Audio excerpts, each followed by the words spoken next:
What's up, guys? It's Ice with Top Ice Gaming, and we are playing a brand new game. The game itself isn't new, but it's new to us. It's called Dungeon Defenders, and it's a game available on the Steam market. I will link Steam in the description so that you guys can go and buy it if you want to play it. It's $15 with no monthly fee, and there's extra additional DLC that costs money to buy and use. This is going to be a quick introduction video showing you guys how the game kind of works, and leading up to my first episode of the Let's Play I'm going to be doing. So the first thing I'm going to do is quickly introduce you guys to each of the classes in the game. Oh, I don't know why it says we haven't done the tutorial, that's weird. I'm going to quickly introduce you guys to each of the classes in the game, and give you a quick rundown on the storyline of the game as well. So the first class in the game is this, Squire. The Squire is the sort of knight of them all, and in this tower defense game, he summons towers that do sort of defensive style. He summons these, which are spike blockades. So just a wall with spikes on the front. If an enemy attacks them, they get damaged. Definitely not anything special to a tower defense game. Next up are the bouncer blockades. Anything that walks into these gets hit, takes damage, and is knocked back. Also pretty basic for a tower defense game. The next that the Squire gets to summon are these harpoon turrets. Just a basic turret that shoots a harpoon, as the name suggests. Again, not anything new to a tower defense game. Now here is something that is new to a tower defense game. These are bowling ball turrets. These are best placed at the top of the stairs, however you can place them anywhere you want. They dispense bowling balls that deal a good chunk. Oh, I guess they won't shoot in here for some reason, damn it. They shoot out bowling balls which will roll and deal shitloads of damage to anything they touch, and they will bounce 6 times off everything, and after the 6th bounce they will break.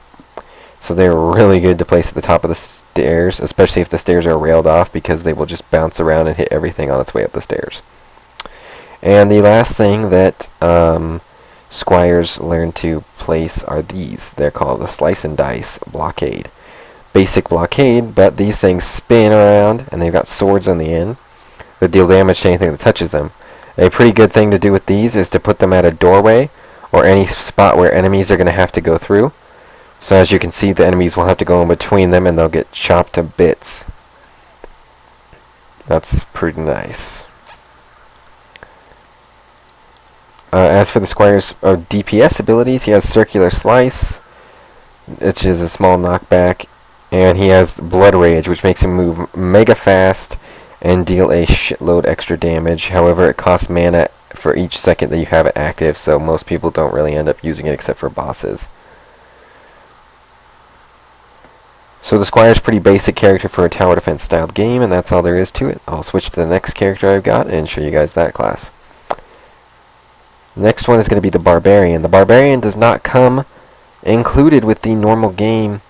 He is a DLC that you have to pay for, which is $2.99, also available in the Steam Marketplace. And he is a dual-wielding fighter.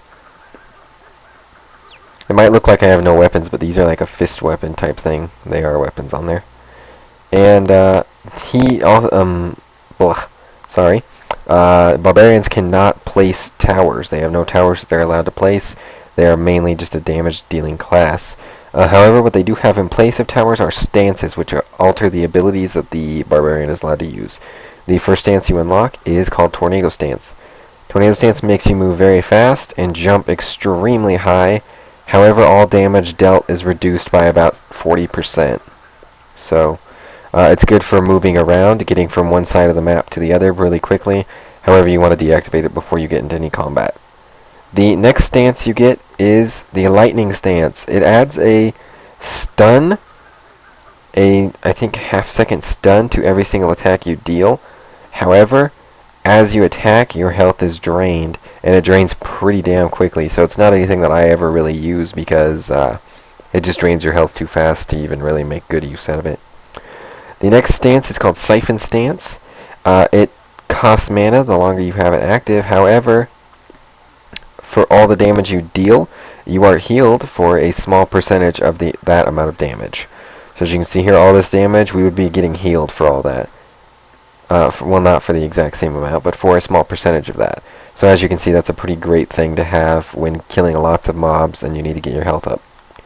The next stance is called Turtle Stance. This is good for tanking a lot of mobs or tanking a boss. It drastically reduces the amount of damage you take, puts a bubble around you, but it reduces greatly the height you can jump. We can't even jump on top of one of those well, we jumped on the stool. But we can even jump on top of one of these tables straight. And it reduces your speed greatly. Good for tanking a boss or something like that, but I don't use it very often. And the last stance is a one-hit stance. It's kind of strange that they put this in here because it's not like any of their stances, and it really doesn't get used very much. It's Hawk Stance, and it doesn't change anything. All it does is make your next one attack do extra damage, and then it deactivates itself. Barbarians can have two stances active at any time, and when activating a third, the one that you activated first will be taken off to make room for the third. So for example, if I activate Tornado Stance and Siphon Stance, they will both be active. And then, however, then I activate Hawk Stance because I want to do a strong attack. It'll take off Tornado Stance since it's the first one I activated. So just be careful with that. And then Hawk Stance is off, but it does not put Tornado Stance back on. So it's kind of rough to pay attention to that. Alright, and the two hero abilities that the Barbarian gets are, first, Battle Leap, Basic Leap. It doesn't do very much damage, and it also doesn't leap very far, so I really don't use it at all because it doesn't move faster than your movement speed. It doesn't do any significant damage, and it's got a pretty short range, so it's really useless in my opinion.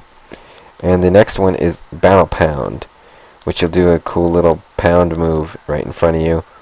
It does okay damage, also really not used just because the Barbarian's auto attack damage is so much higher. Like, look at that. So much better than that. And that's about it for the Barbarian, probably my least favorite class in the game. Pretty shitty. I don't like him. Alright guys, the next character is the Apprentice. He's sort of like a wizard. They can deal fairly strong amounts of damage. However, their towers are probably more significant in many situations. Their towers all look pretty similar. This is the Magic Missile Tower, very basic tower defense type tower, just shoots, nothing special to it at all. Then they also get a barricade similar to what the Squire gets. Pop down the barricade. This is a basic wall though, it doesn't deal any damage, it's just a wall, simply. They get a Fireball Tower, which does a lot more damage than the Magic Missile Tower. However, it is fire damage, so anything that's resistant to fire will not take damage from it. They get a Lightning Tower, which is an AoE tower. It deals damage to everything within its radius, and it deals quite a bit at that. As you can see, look how fast those 761s in blue are popping up. Pretty good tower for AoE situations. And they get the Deadly Strike Tower. The Deadly Strike Tower is like a Magic Missile Tower on crack, but it shoots a little bit slower. It does a shitload more damage, though. And it's got a lot longer range. It's like a sniper, I would relate it to. So I'll go ahead and get rid of these. The Apprentice is a pretty basic tower defense style class, similar to the Squire. Nothing really special with them, but they're a really stable, good class.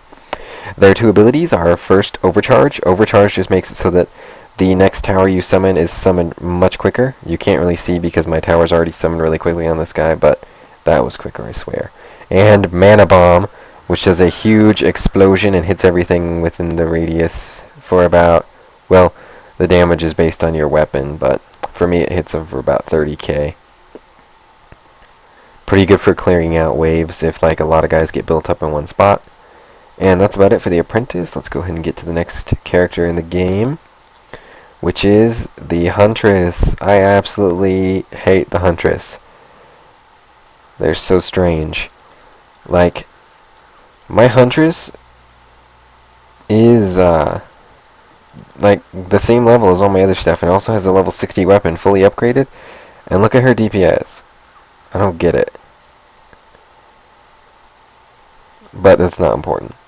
They summon traps, proximity mine traps. Unfortunately, I can't show you. Proximity mine traps are just a trap. They walk over it, it explodes, does damage. Nothing fancy, nothing special. Gas traps slow down the guys that step into them, and are best placed with inferno traps. Inferno traps light on fire and burn. So if you put a gas trap and an inferno trap, they're going to be slowed down and they're going to be stuck in that fire. Pretty overpowered to combine those two things, but still not that impressive because the Huntress kind of sucks in my opinion. The next trap is the darkness trap. I have yet to really figure out what the darkness trap can actually be used for. It seems really, I guess for lack of a better word, pointless in my opinion. I never see other people use them either. And their last trap is the ethereal spike trap. Similar to proximity mine trap, it's just going to go off when something steps on it. However, this does a lot more damage, and this is single target, and it does lightning damage. So it's really good for taking out like the big orcs and stuff, the guys that have a lot more health. However, anything resistant to lightning is just going to walk over it unfazed, so be wary of that. The Huntress's two abilities are, first, invisibility, which drains mana slowly as you have it active, but you're completely invisible to any enemies. And second is hawk shot. Shoots a bullet, looks like a hawk, does a good chunk more damage than a normal shot, but still nothing very impressive. That's it for the Huntress. Let's move on to the next class, which is the monk. I love monks. So monks are like really adequate class. They're like probably one of the best. Look at how fast my guy moves. I hardly upgraded his speed at all, and he moves so fast. They can shoot, or they can melee. However, like their weapons, you have to choose whether you want to upgrade ranged or melee. For me, I chose ranged, obviously. Alright, these guys summon auras, which are big bubbles. The first is the ensnare aura. Anything that walks in this is going to be slowed drastically. The next aura is the electric aura. Anything that walks in this is going to be damaged every other second that it's inside this aura. So as you can see, my auras are pretty large because of the amount of points I've put in them. This is the healing aura. This is best put in a spot where your hero or your friends are going to be standing. It heals you. It does not heal enemies though, but it heals you when you walk inside of it. Strength drain aura drastically weakens any enemy that's inside of it, obviously based on the name. And the last aura, the enrage aura. I'm a little bit confused by this aura, but it seems to make stuff that's inside of it fight each other. I haven't really used them very much though. Then the monk's two abilities are defense boost. Anything that's inside that yellow circle that you can see, any tower, is boosted. However, it drains mana every second, so I don't see a whole lot of use for it. And hero boost, the exact same thing, but instead of boosting towers, it boosts other heroes that are within it. And it also boosts the monk himself. So I'll quickly show you that. As you can see, I'm hitting for 12,131 damage each shot. I activate hero boost. I hit for 19,519 each shot. Hero boost also drains mana as you have it active. Alright, and I will switch to the last hero that I personally have unlocked. There's also a few more, but I haven't bought the DLC for them, so sorry. This is the Summoner. Summoner also is a price. They cost DLC money of $4. They're kind of a strange class. They cannot attack at all. The only way they can attack is through their pets or through their minions. The first minion they get is an archer minion. Basically, these guys summon duplicate enslaved versions of the enemies in the game. So they summon archers. They summon spiders. Spiders shoot webs that slow things down. I'm not sure if they even actually deal damage, so I don't think so. but I'll summon one anyway, even though it takes forever. Orcs, which do the same thing as they do in the game, they just do a lot of melee damage and they got a lot of health. Unfortunately, it's going to take 10 fucking years to summon this, even though I've got a bunch of points in casting speed. Just because that's how summoners are. It doesn't take this long when you're actually in a level, but for some reason it takes this long in the tavern. Mages. Mages do your normal mage shit. I'm actually not going to waste my time summoning that. Warriors, of course I'm not going to summon that. I mean, I'll show you guys what it looks like in the green thing. Ah, fuck it, I'll summon it. They deal damage, melee damage, like a warrior would. They also can kind of be used as a wall, but I would prefer using orcs as a wall because they have a little bit more health. They're pretty stable. Oh my gosh. Gonna take forever. And the last one, which is probably gonna take 10 fucking years to actually summon out there, is the Ogre. Strongest enemy in the game. Well, not really, but like strongest enemy in the game before the Etheria shards patch or whatever. They cost a lot of mana though, so just be wary of that. They, however, deal a shitload of melee damage, and they're really good to have at high traffic locations in levels. Quite useful. However, they do take a long time to summon. Even inside the game, they take a long time to summon, so be careful. But, as you can see, they're pretty strong. And the abilities of the summoner are to control their minions. You can select minions and then tell them what to do. So, like, we will go ahead and select all units, and then we will tell the units to attack this training dummy. Hold on. Their abilities are like Phase Shift Overlord and Phase Shift. Phase Shift makes you invisible so you can walk through things since you can't attack, and Phase Shift Overlord makes you invisible and like gives you an eagle eye perspective view.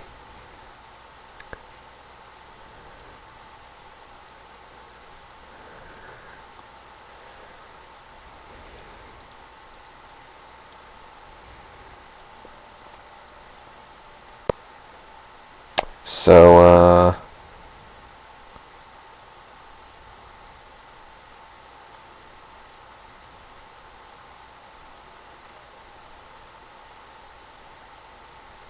I don't know. They're not wanting to work with me here.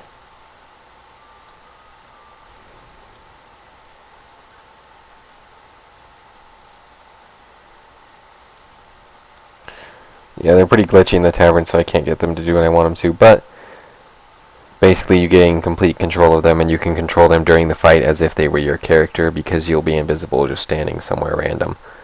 So that's it for the summoner, and that's the last character in the game. Quickly, I will fill you guys in on the sort of lore. Basically, the characters you're playing as are the children of legendary warriors that work in the, or that are like the heroes of this kingdom. And I guess the heroes of the kingdom went off to do a quest or mission and left the kids here to take care of the castle. The kids, of course, fucked around, started playing games and shit, and let go an evil magical force. Now the magical force is out to destroy these Eternia crystals, which I guess hold more evil magical forces that they want to bust out, and it's your job to protect the crystals until your parents get home, I guess. That's basically it. You start out in the very bottom, like the first level is called the Deeper Well, and it's like the very bottom of the castle, like the dungeon cave excess. And then as you get towards the last levels, you move up in the castle. So like the very last level is the roof of the castle, and you fight a dragon and shit. It's a pretty basic storyline. The storyline's nothing special. It's just the game itself that's pretty nice. The mechanics are great. The graphics are great. Runs really smoothly. Little to no lag most occasions, and I run it on high. All in all, it's a pretty good game. If I had to rate it from 1 to 10, I would give it an 8. because even though it's got pretty smooth mechanics, great graphics, it also lacks a lot of endgame sustenance. You simply gear up your character and then level up alts. I mean, it's like there's no endgame stuff to do like raiding and that kind of thing like in WoW, because basically you can solo damn near everything. So a little strange, but all in all, good game. Lacks endgame sustenance, however the developers do add stuff very regularly to the game, so they do want to keep people coming back to the game. But with the way the game's set up, they can't really keep people playing it forever. There's just not enough to do. That's pretty much it for Dungeon Defenders. You guys tune in about an hour or so, and you will see the first Let's Play episode of Dungeon Defenders. As always, rate, comment, subscribe. Let me know what you thought of this video and what kind of content you guys want to see in the future. I'll do my best to get that content out to you. Thank you guys so much for watching. Be sure to subscribe to my channel if you enjoyed this video and want to see more. It really helps me out, gives me the encouragement I need to keep moving forward. And if I can get enough subscribers up there, I can go forward with this as a more important part of my life than it is right now. Right now I'm starting to fall out of making as many videos as I used to. I'm still trying to put some out there for you guys, but I don't know. It's just not my thing anymore, really. But hopefully I'll get back into it soon enough. I'm not going to give up, though. Yeah, once again, thank you guys so much for watching. And as always, take care, guys. Also, be sure to check out the other playlists on my channel for different types of content that you weren't expecting on a gaming channel. Different things that I've put out there so far. And also, starting on February 10th, I am going to be doing a news portion on my YouTube channel here, where I will wake up early in the morning and put out a quick video talking about news and sort of just joking around about the news that's going on for the day. It'll be national and global coverage rather than local coverage, because nobody really wants to watch a video about me talking about what's going on in Reno, Nevada, because Reno, Nevada sucks dick. Most boring fucking place in the world. It's like fucking Las Vegas's retard stepchild. I don't fucking know. Oh wait, I can't say retard. I'm sorry. I didn't mean that. I meant it was his mentally challenged stepchild. I'm allowed to say that, right? Like, it means the same thing, but I guess it's just the word that matters for some reason. So that's that's all I have to say about that. So on starting February 10th, be sure to tune in early mornings, late nights. Check out the news, what's going on in the country, what's going on in the world. And yep, for the last time I'll say it, guys. As always, rate, comment, subscribe. Let me know what kind of content you want to see in the future, and I'll do my best to get that content out to you. Thank you so much for watching, and take care.